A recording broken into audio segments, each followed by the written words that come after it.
Hello friends, हम हिंदी व्याकरण पढ़ रहे थे। उनमें से हमने संज्ञा, सर्वनाम, क्रिया शब्द पढ़ लिया है। आज हम विशेषण शब्द पढ़ेंगे। तो विशेषण संज्ञा एवं सर्वनाम की विशेषता बतलाने वाले शब्द ही विशेषण कहलाते हैं। क्या है? संज्ञा एवं सर्वनाम की विशेषता बतलाने वाला शब्द ही विशेषण कहलाता है। विशेषण के प्रयोग, विशेषण के क्या क्या प्रयोग है? जैसे कि विशेषण के प्रयोग से व्यक्ति वस्तु का यथार्थ स्वरूप तो प्रकट होता ही है, साथ ही भाषा की प्रभावशीलता भी बढ़ जाती है। परिभाषा, विशेषण की क्या परिभाषा है? ऐसे शब्द जो संज्ञा या सर्वनाम की विशेषता बतलाते विशेषण कहलाते। विशेषण जिस शब्द की विशेषता बतलाते वह शब्द विशेष कहलाते। जैसे नीला आकाश, छोटी पुस्तक एवं भला व्यक्ति में नीला, छोटी एवं भला शब्द विशेषण है। तो आकाश, पुस्तक है, व्यक्ति विशेष है। ये क्या है? विशेष है। अब है विशेषण के प्रकार। विशेषण के कौन कौन से प्रकार हैं? तो विशेषण के 5 प्रकार है। वो 5 प्रकार कौन कौन से हैं हम पढ़ेंगे। तो विशेषण के 5 प्रकार है। पहला क्या है? गुणवाचक विशेषण, दूसरा संख्यावाचक, तीसरा परिमाणवाचक, चौथा संकेतवाचक, पांचवा व्यक्तिवाचक। विशेषण के 5 प्रकार हैं। पहला क्या है? गुणवाचक। गुणवाचक विशेषण को हम विस्तार से पढ़ेंगे। तो पहला गुणवाचक विशेषण, ऐसे शब्द जो किसी संज्ञा या सर्वनाम के गुण, दोष, रूप, रंग, आकार, स्वभाव अथवा दशा का बोध कराते, उन्हें गुणवाचक विशेषण कहते हैं। जैसे पुराना कमीज, काला कुत्ता, मीठा आम आदि। इनमें से पुराना, काला, मीठा इनका गुण बता रहे ना। मीठा आम का गुण बता रहा है, काला कुत्ता का गुण बता रहा है, कमीज पुराना का गुण बता रहा है। तो ये गुणवाचक विशेषण आएगा। अब है दूसरा संख्यावाचक विशेषण। संख्यावाचक विशेषण में क्या है? ऐसे शब्द जो किसी संज्ञा या सर्वनाम की निश्चित अथवा अनिश्चित संख्या या क्रम या गणना का बोध कराते हैं, वह क्या कहलाते हैं? संख्यावाचक विशेषता। ये 2 प्रकार के होते हैं। संख्यावाचक विशेषण भी कितने? 2 प्रकार के होते हैं। पहला है निश्चित संख्यावाचक। जैसे निश्चित में जैसे एक, दूसरा, तीनों, चौगुना, ये सभी एक निश्चित बता रहे ना। तो ये निश्चित संख्यावाचक विशेषण होगा। अब है अनिश्चितवाचक संख्या। तो अनिश्चितवाचक में जैसे कई, बहुत, सब, इनमें अनिश्चितता है, कोई निश्चित नहीं है, इसलिए अनिश्चितवाचक संख्या विशेषण कहलाते हैं। अब तीसरा है परिमाणवाचक विशेषण। परिमाणवाचक विशेषण में ऐसे शब्द जो किसी वस्तु, पदार्थ या जगह की मात्रा, तोल, माप का बोध कराते हैं, वे परिमाणवाचक विशेषण कहलाते। इसके 2 भेद है। परिमाणवाचक विशेषण के भी 2 भेद है। कौन कौन से हैं? पहला है निश्चित परिमाणवाचक विशेषण। निश्चित परिमाणवाचक में जैसे 2 लीटर, 5 किलो, 3 मीटर। तो ये 2, 5, 3 ये सभी इनका परिमाण निश्चित बता रहे ना। जैसे मीटर, कोई भी कपड़ा है 3 मीटर, तो 3 मीटर निश्चित है ना। 5 किलो कोई भी शक्कर कुछ भी है, तो इसमें 5 किलो इनका निश्चित परिमाण बता रहा है। तो ये निश्चित परिमाणवाचक होगा। अब दूसरा इसका है अनिश्चित परिमाणवाचक। अनिश्चित परिमाणवाचक में जैसे थोड़ा कुछ निश्चित है, निश्चित नहीं है ना, अनिश्चित है। बहुत भी अनिश्चित है, कम, ज़्यादा, कोई निश्चित नहीं है, तो इसमें अनिश्चित परिमाणवाचक विशेषण होगा। अब है संकेतवाचक विशेषण। संकेतवाचक विशेषण में ऐसे शब्द जो सर्वनाम है किंतु वाक्य में विशेषण के रूप में प्रयुक्त हो रहे अतः संज्ञा की विशेषता प्रकट कर रहे, वे संकेतवाचक विशेषण कहलाते। चूँकि मूल रूप में यह सर्वनाम है, इसलिए विशेषण सार्वनामिक विशेषण कहलाते हैं। जैसे इस गेंद को मत फेंको, इस गेंद को मत फेंको, उस पुस्तक को पढ़ो, कोई सज्जन आए। इन वाक्यों में इस, उस, कोई शब्द सार्वनामिक अतः संकेतवाचक विशेषण है। इसकी संकेत दे रहा है ना, इस, उस, कोई, ये सभी संकेतवाचक विशेषण के अंतर्गत आते हैं। अब है 5वां व्यक्तिवाचक विशेषण। व्यक्तिवाचक विशेषण ऐसे शब्द जो मूल रूप से व्यक्तिवाचक संज्ञा है किंतु वाक्य में विशेषण का कार्य कर रहे हैं, उन्हें व्यक्तिवाचक विशेषण कहते हैं। यद्यपि यह स्वयं संज्ञा है किंतु वाक्य में अन्य संज्ञा शब्द की ही विशेषता बता रहे, जैसे बनारसी साड़ी, कश्मीरी सेब, बीकानेरी भुजिया आदि। इनमें बनारसी, कश्मीरी या बीकानेरी ऐसे ही संज्ञा शब्द है जो यह विशेषण के रूप में प्रयुक्त हुए। अब हम पढ़ेंगे प्रविशेषण। प्रविशेषण में क्या आएगा कि ऐसे शब्द जो विशेषण की भी विशेषता बताते हैं वह प्रविशेषण कहलाते। क्या है? ऐसे शब्द जो विशेषण की भी विशेषता बतलाते वह प्रविशेषण कहलाते। जैसे वह बहुत परिश्रमी है, वो बहुत परिश्रमी है, शीला अति विनम्र लड़की। इन दोनों वाक्यों में परिश्रमी, विनम्र विशेषण है, पर इनके आगे बहुत लग रहा है, अति लग रहा है, तो ये प्रविशेषण है, क्योंकि ये विशेषता की भी विशेषता बता रहे, तो ये प्रविशेषण कहलाते हैं। अब है विशेषण की रचना। अब विशेषण की रचना कैसे होती है वो पढ़ेंगे हम। तो कुछ शब्द मूल रूप में विशेषण ही होते हैं किंतु कुछ संज्ञा, सर्वनाम, क्रिया या अव्यय शब्दों के साथ प्रत्यय जोड़कर विशेषण बनाए जाते हैं। जैसे संज्ञा से विशेषण। अब संज्ञा से विशेषण कैसे बनाएंगे वो सीखेंगे हम। तो संज्ञा से विशेषण, संज्ञा प्लस प्रत्यय, संज्ञा प्लस प्रत्यय, ये विशेषण।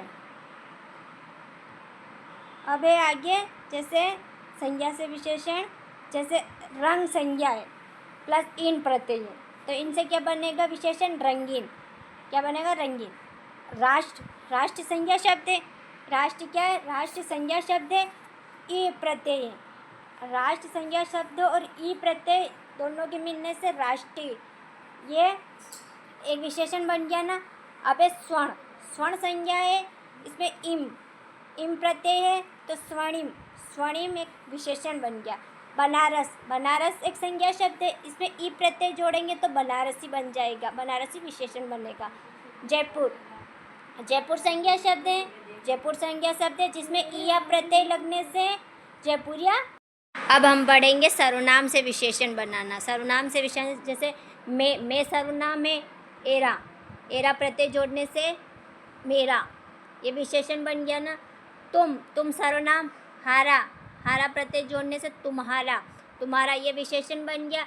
अब है क्रिया से विशेषण। अब क्रिया से विशेषण कैसे बनेगा? जैसे वंदन क्रिया है, इसमें ई प्रत्यय जुड़ा है तो वंदनी विशेषण बन गया ना।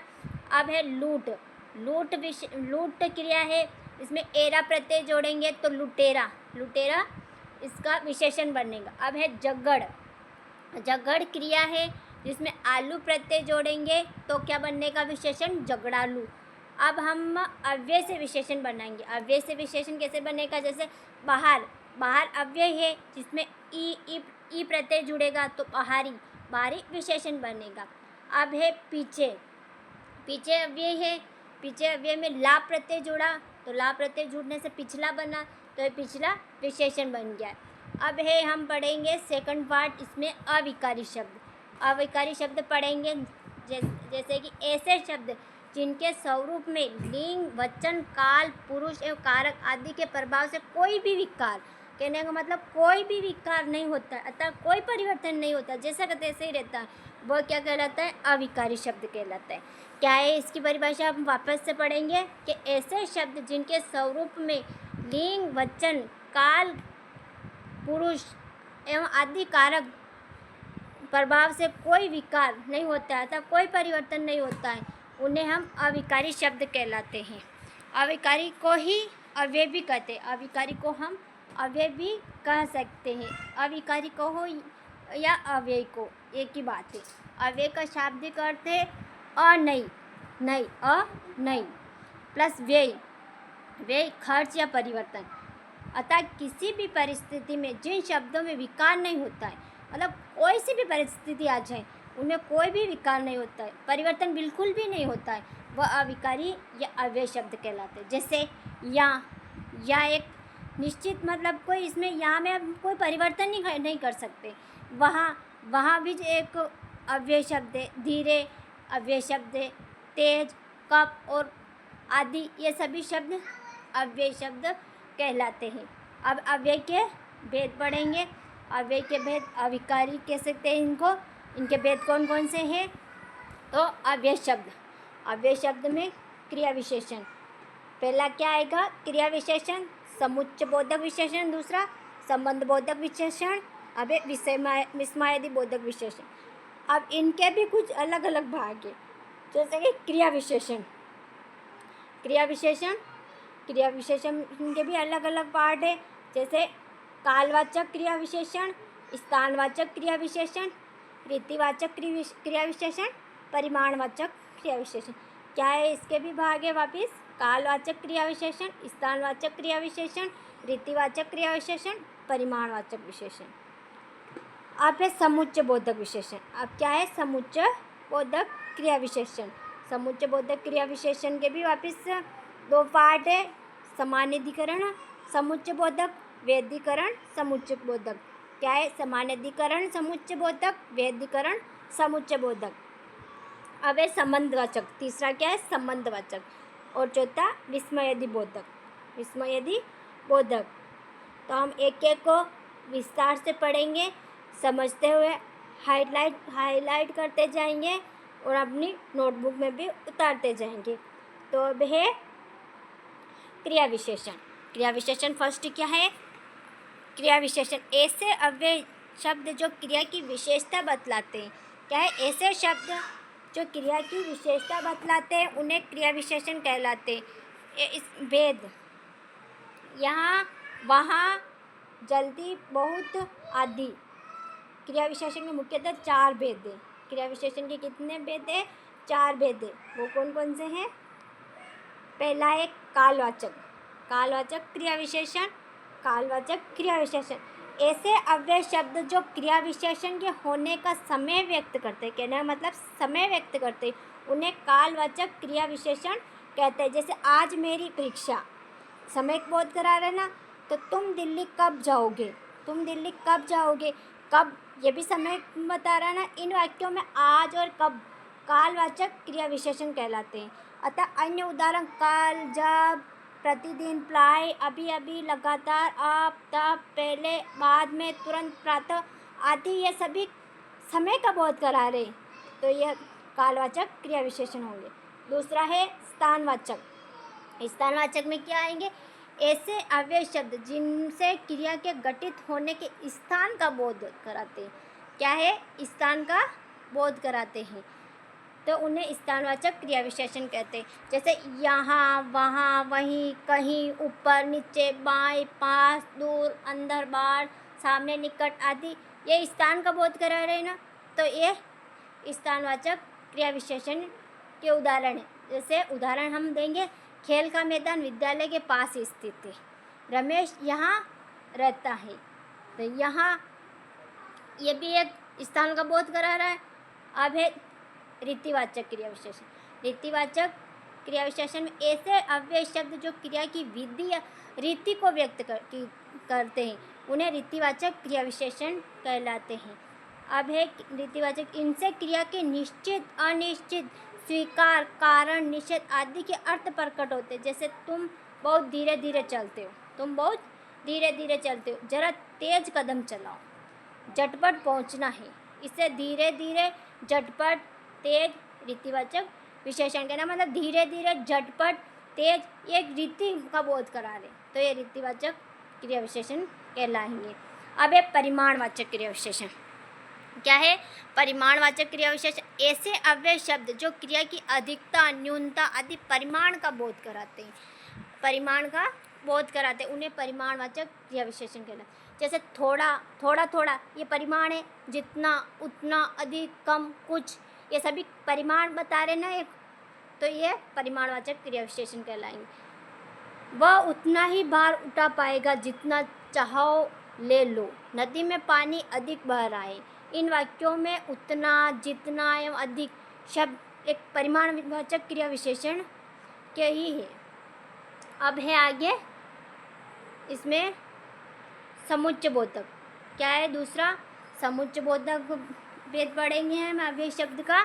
तो दूसरा है समुच्चय बोधक। समुच्चय बोधक में ऐसे अव्यय शब्द जो एक शब्द को दूसरे शब्द से, क्या है, एक शब्द से दूसरे शब्द से, एक वाक्य को दूसरे वाक्य से, अतः एक वाक्यांश को दूसरे वाक्यांश से जोड़ते हैं, उन्हें समुच्चय बोधक विशेषण कहते हैं।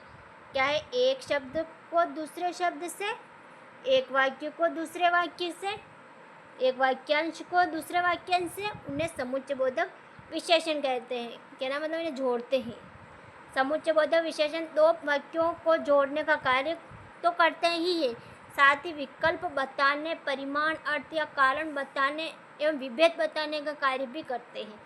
तो ये समुच्चय बोधक विशेषण कहलाते हैं। अब है इसके भी समुच्चय बोधक विशेषण के दो भेद हैं। कितने? दो भेद हैं। पहला है समानाधिकरण समुच्चय बोधक। समानाधिकरण समुच्चय बोधक ऐसे अव्यय जिनके द्वारा मुख्य वाक्य जोड़े जाते हैं, जैसे संयोजक अव्यय, और, तथा, एवं आदि। अब इसमें विभाजक अव्यय कैसे हैं? जैसे या, अथवा, कोई, एक, की, चाहे, नहीं, तो, ना आदि, ये विभाजक अव्यय हो गए। अब संयोजक अव्यय मतलब और, तथा, एवं, और तथा एवं, ये सभी संयोजक का कार्य कर रहे हैं ना। और विभाजक अलग करे तो या, अथवा, कोई, एक, की, चाहे, नहीं, तो, ये सभी विभाजक का कार्य करे। अब विरोध प्रदर्शन पर क्या होगा?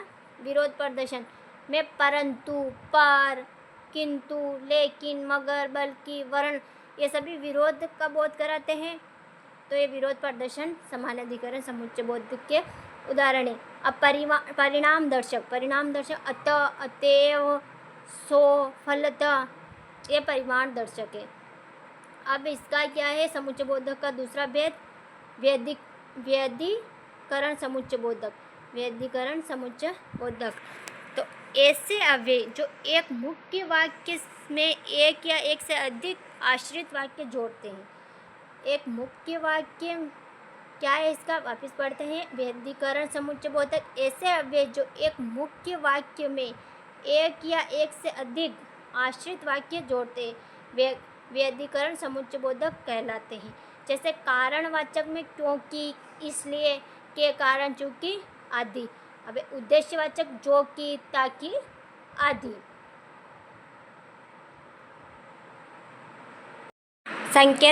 संकेतवाचक में क्या आएगा? यदि, तो, यद्यपि, तथापि, जब, तब आदि। और स्वरूपवाचक की, जो, अर्थात, मानो आदि, ये सभी स्वरूपवाचक में आएंगे। अब तीसरा है संबंधबोधक। क्या है तीसरा? संबंधबोधक ऐसे अव्यय जो संज्ञा या सर्वनाम के बाद प्रयुक्त होकर वाक्यगत दूसरे शब्दों से उसका संबंध बताते हैं। क्या है? संबंधबोधक ऐसे अव्यय जो संज्ञा या सर्वनाम के बाद प्रयुक्त होकर वाक्यगत दूसरे शब्दों से उसका संबंध बताते, तो क्या कहलाते हैं? संबंधबोधक विशेषण कहलाते हैं। जैसे सीता की बहन गीता, इसमें की संबंध सूचक अव्यय है। इन्हें परसर्गी शब्द भी कहते हैं। की को क्या कहते हैं? परसर्गी शब्द भी कहते हैं। इनके भेद इस प्रकार है। इस प्रकार है जैसे कि कालवाचक आगे, पीछे, पूर्व, पश्चात, उपरांत आदि, यह सभी कालवाचक के अंतर्गत आएंगे। स्थानवाचक में पास, पीछे, ऊपर, आगे, बाहर, भीतर, समीप आदि, ये स्थानवाचक होते हैं। अब दिशावाचक, दिशा में तरफ, और, पार, आसपास आदि। अब साधनवाचक द्वारा, जरिए, मार्फत, हाथ, जबानी। निमित्तवाचक हेतु, हित, वास्ते, खातिर, फलस्वरूप, बदौलत। और वे विरोधवाचक में उल्टे, विपरीत, खिलाफ, विरुद्ध। सादृश्यवाचक में समान, तुल्य, सम, भांति, जैसा, तरह। तुलनात्मक अपेक्षा, सामने, बल्कि। विनिमयवाचक में बदले, सिवा, अलावा, अतिरिक्त। संग्रहवाचक में तक, मात्र, पर्यंत, भर। हेतुवाचक में सिवा, लिए, कारण, वास्ते। अब चौथा है विस्मयादिबोधक। क्या है चौथा? विस्मयादिबोधक। विस्मयादिबोधक में क्या आएगा? विस्मयादिबोधक ऐसे अव्यय जिनके द्वारा मनोभावों की अभिव्यक्ति होती है। मनोभावों के परिणाम स्वरूप इनका उच्चारण एक विशेष ध्वनि से होता है। जैसे अतः हर्ष, शोक, आश्चर्य, तिरस्कार आदि के भाव से सूचित करने वाले अव्यय विस्मयादि बोधक कहलाते हैं। जैसे हाय, अच्छा, छी, वाह आदि ये सभी विस्मयादि बोधक है। हर्ष सूचक में आहा, वहा, शाबाश, बहुत खूब, यह सब हर्ष का सूचक दे रहे हैं, तो यह विस्मयादि बोधक अव्यय है। शोक सूचक में आहा, हाय, हो, उफ, राम राम आदि। भय सूचक में अरे, रे, बाप रे। आश्चर्य सूचक में क्या, ए, हे आदि। तिरस्कार सूचक में छी, हट, धिक आदि ये होगा। अभिवादन सूचक में क्या होगा, जैसे कि नमस्ते, प्रणाम, सलाम, बधाई। चेतावनी सूचक में होशियार, खबरदार, सावधान। कृतज्ञता सूचक में धन्यवाद, शुक्रिया, जिंदाबाद। पांचवा क्या है, सकारात्मक, नकारात्मक। हाँ जी, हाँ, जी हाँ, नहीं, जी नहीं, न आदि ये सभी हम पढ़ लिया है। अब हम पूरी हिंदी ग्रामर को पढ़ेंगे, इसलिए आप हमारे चैनल पर जुड़े रहे, चैनल को सब्सक्राइब करें और नेक्स्ट टॉपिक हम आगे के वीडियो में पढ़ेंगे। धन्यवाद।